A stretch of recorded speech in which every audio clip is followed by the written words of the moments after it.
So last Friday night, my friends and I decided to have a classic game night, you know, the kind where you argue over Uno rules and pretend you don't hate each other after playing Risk.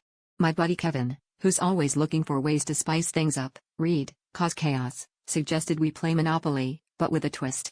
Let's use real money, he said, grinning like a man who's never lost a game of chance and never paid his portion of a group bill. We all laughed, thinking he was joking, until he plopped down a wad of 20s and started handing out crisp bills instead of the usual multicolored notes. At first, it was kind of exhilarating. The stakes felt higher, and suddenly nobody wanted to land on Marvin Gardens. My cousin Sarah, who still owes me $5 from 2016, suddenly became a ruthless tycoon, buying up every property she landed on. Kevin, meanwhile, was convinced his advanced economic strategy, rolling doubles and buying Baltic, would pay off.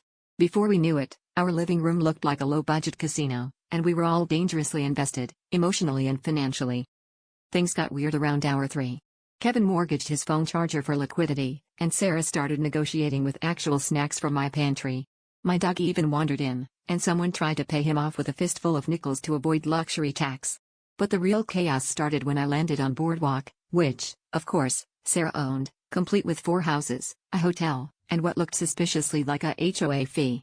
As I begrudgingly counted out my dwindling supply of 20s, there was a sudden knock at the door.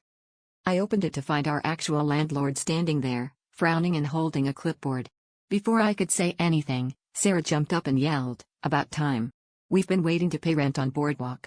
The landlord raised an eyebrow and replied, "Funny, because if you're using real money, I'll be collecting for Park Place as well. And don't forget, you owe me for utilities." Guess Monopoly really does have a way of bringing people together. Especially when it's time to pay the rent.